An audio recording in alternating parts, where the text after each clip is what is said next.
নাকানো স্কুলে এখন নামাজের পূর্ব মুহূর্তে অজুরত আমাদের এই ছোট ভাই নাকানো স্কুলের দিদারের অজু করা দেখছি। অজু শেষে আপনাদেরকে নিয়ে যাব যেখানে নামাজ পড়া হয়। তা আপনারা ধৈর্য ধরে দেখুন আমাদের এই ভিডিও চিত্রটি।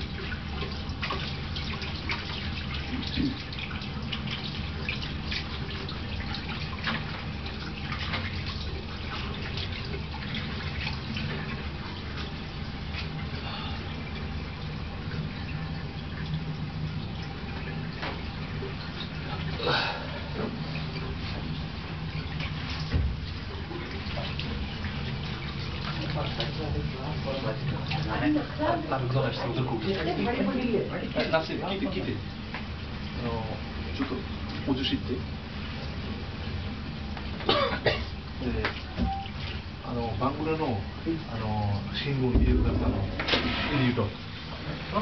そうです。シロンカとかです。Sri-Lanka. Nice to meet you.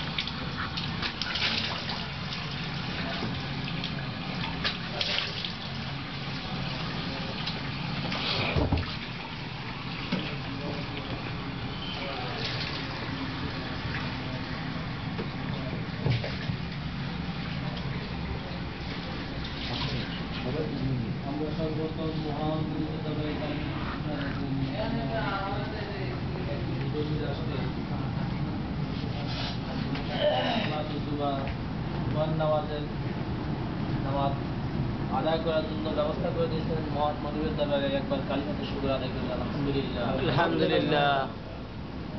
দুই জ্ঞাপন করছি মানবতার মুক্তির দেশেরই আমাদের প্রিয় নবী রাসূল করিম সাল্লাল্লাহু আলাইহি সাল্লামের উপর আত্মার মাগফিরাত কামনা করছি সেই সকল শহীদ ভাইদের জন্য যারা নিজেদের তরু তাজা রক্তের বিনিময়ে আমাদের মধ্যে ইসলামকে বিজয় করে দিয়ে গেছেন। মহান আল্লাহ রাব্বুল আলামিন কালাম হাকিম ইরশাদ করেন, ইয়া আইয়ুহাল্লাযীনা আমানু, ওহে মুমিনেরা যারা তোমরা আমার প্রতি বিশ্বাস স্থাপন করেছো, আলা আদুল্লুকুম, আমি কি তোমাদেরকে একটা বিষয়ে অবগত করে দেব। বিষয়টা কি? আলা তিজারাতিন তুনজিকুম মিন আযাবিন আলীম, তোমাদেরকে এমন একটা বিষয়ে সুসংবাদ দেব না যে সুসংবাদটা তোমরা শুনতে পারলে মানতে পারলে তোমরা জাহান্নামের আগুন থেকে তোমাদেরকে রক্ষা, তোমরা নিজেদেরকে রক্ষা করতে পারবে। আলা তিজারাতিন তুনজিকুম মিন আযাবিন আলীম, আযাবে আলীম থেকে তোমরা কি হেফাজত হবে। সেই সুসংবাদটা কি? তুমিনুনা বিল্লাহি ওয়া রাসূলিহি, তোমরা আল্লাহ রাব্বুল আলামিন এবং তার রাসূল সাল্লাল্লাহু আলাইহি সাল্লামের কি ঈমান আনবে। ঈমানটা হলো কি? তাসদীক বিল জিনান, আমল ইকরার বিল লিসান, তাসদীক বিল জিনান, আমল বিল আরকান। কেমন ঈমান আনতে হবে? আপনার মুখে স্বীকৃতি দিতে হবে সর্বপ্রথম। মুখে স্বীকৃতি দেওয়ার পর আপনার কাজ শেষ হয়ে যায় না। যেমনিভাবে আমরা কোথাও মেনশিস্তুর মধ্য দিয়ে আমাদের কাজ সমাপ্তি হয় না।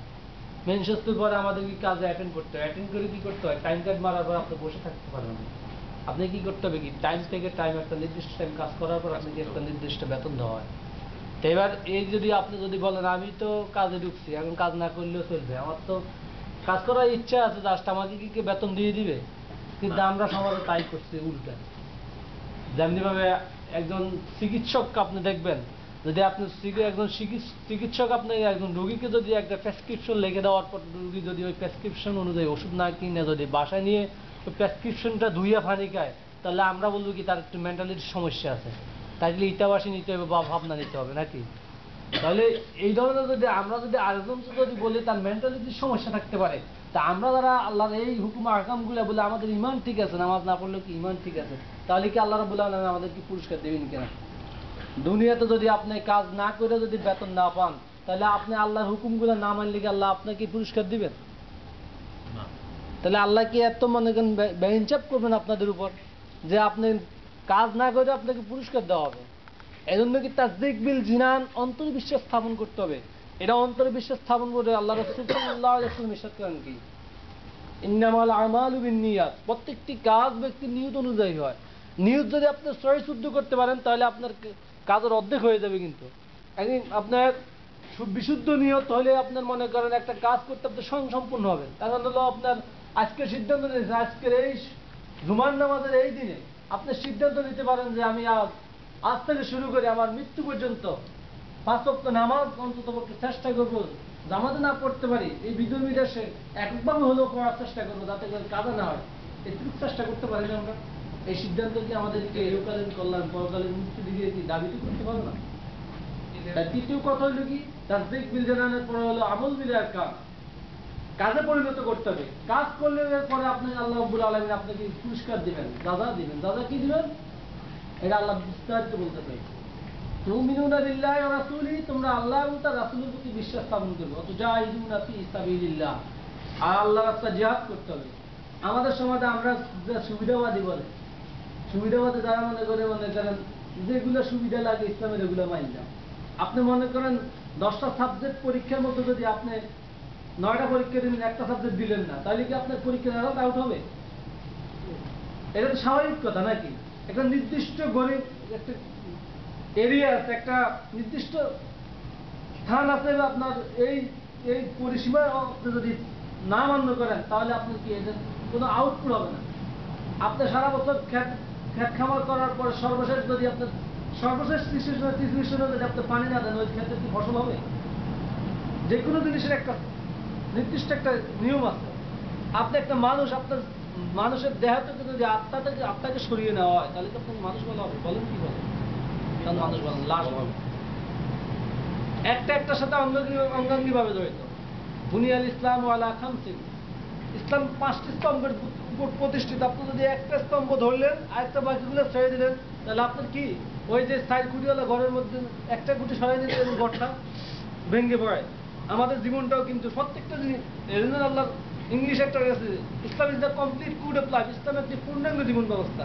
আপনার সুবিধাগুলো মানলেন, অসুবিধাগুলো ছেড়ে দিলেন। এই জন্য আল্লাহ রাব্বুল আলামিন বলতেছে কি, আল্লাহ এবং আল্লাহ রাসূলের প্রতি ঈমান আনার পরে কি করতে হবে? অতুজাহিদুনা ফি সাবিলিল্লাহ, আল্লাহ রাস্তায় জিহাদ করতে হবে।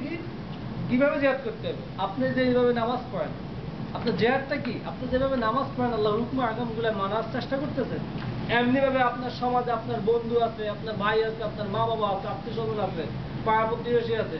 এই জন্য আল্লাহ রাব্বুল আলামিন বলে, কু আনফুসাকুম ওয়া আলাইকুম নার, তুমি নিজে জাহান্নামের আগুন থেকে বাঁচো এবং তোমার পাড়া প্রতিবেশী আত্মীয় স্বজন ভাই বোনেরা সবাইকে জাহান্নামের আগুন থেকে বাঁচাও। আপনি কি চান যে আপনার মা বাবা জাহান্নামে হোক? চান না।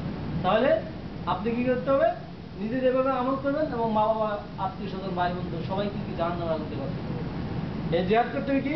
বিয়ামু আলাইকুম আনফুসাকুম, তোমাদের জান সর্বপ্রথম মাল দিতে হবে। বিয়ামু আলাইকুম, তোমাদের মাল খরচ করতে হবে। কি এখান থেকে মাল খরচ করে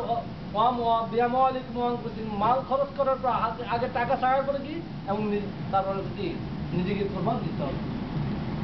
এই জন্য আল্লাহ রাব্বুল আলামিন বলেছেন আল্লাহ রাসূলকে বলার জন্য, কুলিন্না সালাতি ওয়া নুসুকি ওয়া মাহইয়ায়া ওয়া মামাতি লিল্লাহি রাব্বিল আলামিন। এই রাসূল আপনি বলুন, আমার নামাজ, আমার জীবন, আমার কুরবানি, আমার মৃত্যু সবকিছু আল্লাহ রাব্বুল আলামিনের জন্য।